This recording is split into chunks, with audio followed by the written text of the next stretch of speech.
اعوذ باللہ من الشیطان الرجیم بسم اللہ الرحمن الرحیم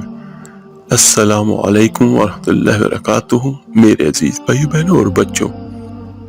کیسے ہیں آپ سب؟ اللہ تعالیٰ سے دعا ہے اللہ تعالیٰ آپ کی میری ہم سب کی سب مشکلات کو اپنی رحمت سے ختم کرے اور ہماری سب حاجات کو اپنے غیب کے خزانوں سے پوری کرے، آمین ثم آمین۔ میرے عزیز بچوں، ہمارے آقا کریم صلی اللہ علیہ وآلہ وسلم نے ہمیں اللہ کی جانب دعوت دی۔ عقیدوں کے اندر، نظریات کے اندر، افکار کے اندر اور سوچوں کے اندر جو کمزوریاں ہیں ان سب کو میرے آقا کریم صلی اللہ علیہ وآلہ وسلم نے دور فرمایا، اور ہمیں رسول کائنات صلی اللہ علیہ وآلہ وسلم نے فکری طور پر اور ذہنی طور پر اور قلبی طور پر بھی مضبوط کیا۔ انسان جب تک اللہ اور اس کے رسول صلی اللہ علیہ وآلہ وسلم سے جب تک ذہنی طور پر اور روحانی طور پر وابستہ نہیں ہوتا اتنی دیر تک وہ کمزور رہتا ہے، اور جب وہ اللہ اور اس کے رسول سے وابستہ ہو جاتا ہے، اس کا عقیدہ اللہ اور اس کے محبوب صلی اللہ علیہ وآلہ وسلم پر اس کا عقیدہ مضبوط ہو جاتا ہے، پھر وہ ذہنی اور فکری طور پر مضبوط ہو جاتا ہے۔ میرے آقا کریم صلی اللہ علیہ وآلہ وسلم کی تشریف آوری سے پہلے جو بنیادی مسئلہ تھا وہ یہ تھا کہ کفار مکہ قریش وہ بہت سارے بتوں کی پوجا کیا کرتے تھے۔ جو نظریاتی کمزوریاں تھیں اور فطری فقدان تھا ان کے اندر بہت زیادہ تھا۔ وہ حج کر کے آتے تھے تو وہاں پرستی کا شکار تھے، حج کر کے واپس آتے ہیں تو دروازے سے اندر نہیں جانا، وہ اوپر سے کود کر کے پھر اپنے گھروں میں داخل ہوتے تھے، اور جب وہ قربانیاں کرتے تو ان کا خون کعبے کی دیواروں کے ساتھ ملتے۔ اور اس وقت مصر کے اندر یہ رسم پائی جاتی تھی کہ وہ 1 سال کے بعد ایک لڑکی کو ذبح کر کے ایک جگہ پہ یہ آتا ہے، اور دوسری روایت میں یہ ہے کہ وہ ویسے ہی ایک لڑکی کو دریا میں بٹھاتے تھے، تو تب دریا چلنا شروع ہوتا تھا، اور اس پر انہوں نے اپنا نظریہ بنا لیا تھا کہ ایسا ہوگا تبھی معاملات آگے بڑھیں گے، یعنی دریا تبھی چلے گا۔ ان کا ذہن اس چیز پر پختہ ہو چکا تھا۔ میرے آقا کریم صلی اللہ علیہ وآلہ وسلم نے ان سارے لوگوں کو اللہ کی جانب دعوت دی۔ میرے آقا کریم نے فرمایا، میں تمہارے سامنے جو تعلیمات لے کر آیا ہوں ان میں کوئی اوہام پرستی نہیں، اس میں توہمات کا کوئی تذکرہ نہیں، ایک مضبوط دین، اللہ تعالیٰ کی ذات پر بھروسہ، اللہ تعالیٰ کی رحمت سے امید، ان سب چیزوں کو میرے آقا کریم صلی اللہ علیہ وآلہ وسلم نے لوگوں کے ذہنوں تک اتارا۔ میرے عزیز بچوں، جب تک انسانوں کا بھروسہ اپنے جیسے انسانوں سے وابستہ رہتا ہے، یعنی دنیا داروں سے وابستہ رہتا ہے، مال و دولت کے ساتھ وابستہ رہتا ہے، تو وہ کمزور ہوتا جاتا ہے دن بدن۔ میرے آقا کریم صلی اللہ علیہ وآلہ وسلم داعیے اللہ ہے، تو حضور نے تو میرے آقا کریم نے یہ سوچیں ہمیں دی ہے کہ تم اپنے آپ کو اللہ اور اس کے رسول کے ساتھ وابستہ کرو، پھر یہ کمزوری تمہارے دلوں سے نکل جائے گی۔ میرے عزیز بچوں، ہم دیکھتے ہیں اپنے ارد گرد کہ بہت سارے لوگ ایسے ہیں جو مایوسی کے بارے میں گفتگو کرتے ہیں۔ اگر خدا نخواستہ کوئی بندہ غریب ہو گیا تو ان کے جملوں میں مایوسی واضح طور پر جھلکتی ہے۔ اگر کوئی بیمار ہو گیا تو وہ گھبرائے سے ہے اور وہم کا شکار ہے، اور اگر خدا نخواستہ کسی پر کوئی آزمائش آ جاتی ہے تو وہ بھی مختلف تہمات کا شکار ہو جاتے ہیں۔ میرے عزیزو، اگر ہماری توجہ اللہ اور اس کے رسول کی جانب ہو اور وہ سوچے جو ہمارے آقا کریم صلی اللہ علیہ وآلہ وسلم نے ہمیں دی ہے، اگر ہم ان پر توجہ کریں گے تو ہم کسی وہم کا شکار نہیں ہوں گے، اور پھر وہ مضبوط زندگی گزارتا ہے اور مضبوطی کے ساتھ اپنے کاموں کی طرف آگے بڑھتا ہے، کیونکہ اس کو سمجھ آ جاتی ہے کہ میرا خالق اللہ ہے، میرا رازق اللہ ہے، مجھے پیدا کرنے والی اللہ کی ذات ہے، اور میرے تمام معاملات کا محافظ بھی میرا اللہ ہی ہے۔ تو میرے عزیزوں، اس سے ایک ذہنی طور پر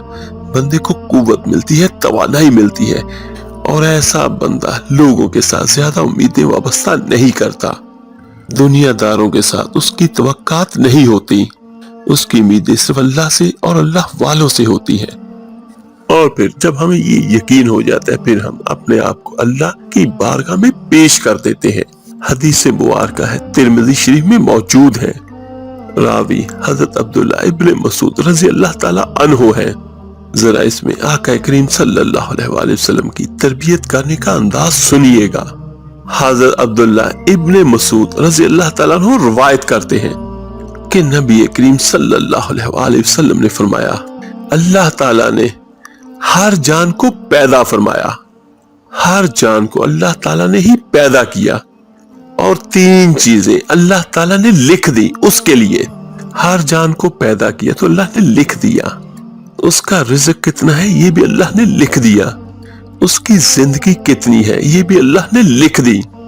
اور جو اس پر آزمائشیں یا مشکلات آئیں گی وہ بھی اللہ تعالیٰ نے لکھ دی۔ اس کی حکمت کے تقاضوں کے تحت جو مشکلات آئیں گی وہ انسان کی گناہوں کی معافی کا سبب بنے گی، اگر نیک ہے تو درجات کی بلندی کا سبب بنتی ہے۔ تو میرے عزیزو، جو بھی مشکلات ہماری طرف آئیں گی، جو مصیبتیں اور پریشانیاں اور تنگیاں، یہ اللہ تعالیٰ کی حکمت کے تقاضوں کے تحت ہے۔ بہت سارے لوگ یہاں پہ گھبرا جاتے ہیں، مایوس ہو جاتے ہیں۔ یہاں پر صوفیہ کرام ایک بات کہتے ہیں کہ اصل بات یہ ہے کہ جس اللہ کی طرف سے تو کرم قبول کرتا ہے، اس کی طرف سے آزمائش کو بھی قبول کر۔ وہ کریم جو تیرے اوپر رحمتوں کے دروازے کھولتا ہے، وہ اپنی حکمت کے تقاضوں کے تحت تجھے جب کسی مشکل میں ڈالتا ہے تو اسے بھی تھوڑا سا قبول کر۔ تو اپنے آپ کو جب اپنے مالک کے سپرد کر دے گا تو اپنے آپ کو سکون میں محسوس کرے گا۔ محمود غزنوی رحمت اللہ علیہ بہت مشہور بادشاہ گزرے ہیں، وہ ایک بار مالٹا کھا رہے تھے اور انہوں نے اس کی ایک کاش اپنے ہاتھ سے نکال کے ایاز کو کھانے کے لیے دی، اور ایاز ان کا مشیر بھی تھا، ان کا دوست بھی تھا، وہ جلدی سے وہ کاش کھا گیا، اور بعد میں اسی مالٹے سے ایک ٹکڑا محمود نے اپنے منہ میں ڈالا تو بڑا کڑوا اور تش محسوس ہوا، تو اس نے اس کو فوراً تھوک دیا اور ایاز کی طرف دیکھ کر کہنے لگا، بہت تش تھا، بہت کڑوا تھا، تم کس طرح کھا گئے ہو؟ تو سبحان اللہ، اللہ اکبر، ایاز نے جو بات کی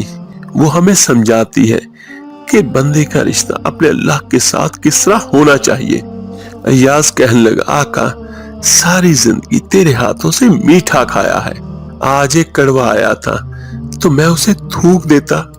یہ کوئی آئین وفاداری تو نہ ہوتا۔ میرے عزیز بھائیو، اللہ تعالیٰ کی طرف سے انسانوں کو جب نعمتیں آتی جائیں، تندرستی آتی جائے، لیکن اگر کسی جگہ پر تھوڑی سی کمزوری، تھوڑی سی مصیبت بھی دیکھنی پڑے تو اس کو بھی خوش دلی سے قبول کرے۔ اور ایک بات میں اور کہنا چاہوں گا، میرے آقا کریم صلی اللہ علیہ وآلہ وسلم نے فرمایا، جس کا مفہوم کچھ یوں ہے کہ دعا وہ ہے جو تقدیر کو بدل دیتی ہے۔ تو مختصر یہی ہے میرے عزیزوں کہ صرف اللہ سے مانگیں، اسی کے در پر حاضری کریں، اور اپنی جو بھی حاجت ہے وہ ساری کی ساری اللہ کے سامنے بیان کریں۔ میرے عزیز بھائیوں، آج کا جو ہمارا وظیفہ اور عمل ہے یہ بڑے خوبصورت الفاظ کا ہے۔ اس میں ایک تو کلمے کا ابتدائی حصہ ہے، اور دوسرا اللہ تعالیٰ کی ثنا ہے، اور اللہ تعالیٰ کے ہی نام ہے جن سے ہم اللہ کو پکاریں گے۔ اعوذ باللہ من الشیطان الرجیم، بسم اللہ الرحمن الرحیم، لا الہ الا اللہ سبحان القاضی الحاجات، لا الہ الا اللہ سبحان القاضی الحاجات، لا الہ الا اللہ سبحان القاضی الحاجات۔ نہیں کوئی معبود سوائے اللہ کے، پاک ہے حاجتوں کو پورا کرنے والا۔ اور بے شک میرے عزیزوں، سبھی حاجتوں کو میرا اللہ جاننے والا بھی ہے اور پورا کرنے والا بھی ہے۔ اللہ وہ ہے جس کو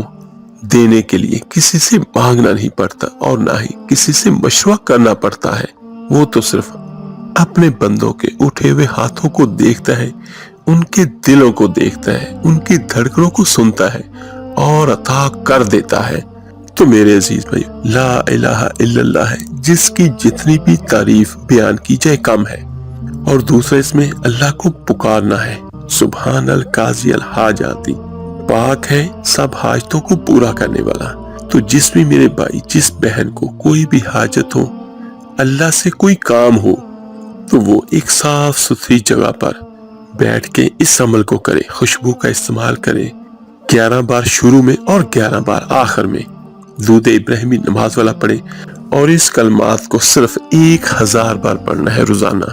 تو انشاءاللہ تعالی اس کی طاقت کے بارے میں آپ کو کیا بیان کروں کہ لا الہ الا اللہ کی طاقت اتنی ہے کہ 7 زمینوں 7 آسمان ایک پلڑے میں، اور صرف لا الہ الا اللہ لکھا ہوا ایک پلڑے میں، تو وہ سب سے زیادہ بھاری ہے۔ 5 وقت کی نماز لازمی پڑھیں، اور دوسرا ایک بات، دعاؤں کو قبول نہ ہونے میں بھی ایک چھوٹی سی غلطی ہمارے آڑے آتی ہے کہ جب ہم کوئی وظیفہ کرے، خصوصاً ویسے تو کبھی بھی اللہ کی نافرمانی کا کوئی کام نہیں کرنا چاہیے، لیکن خصوصاً جن دنوں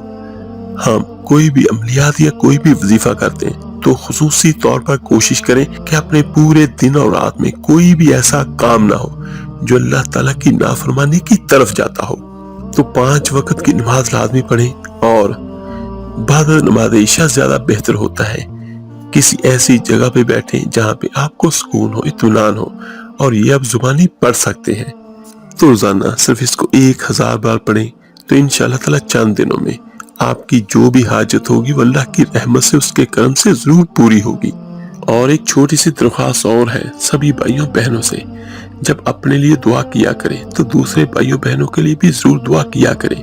کیا پتا کس کی دعا کس کا مقدر بدل دے۔ اللہ تعالیٰ سے دعا ہے اللہ تعالیٰ سب بھائیوں سب بہنوں کی سب حاجات کو پورا کرے، آمین ثم آمین۔ آپ میرے لیے دعا کیجیے گا، میں آپ سب کے لیے ضرور دعا کروں گا۔ اس ویڈیو کو لائک اور شیئر ضرور کیجیے گا صدقہ جاریہ سمجھ کر۔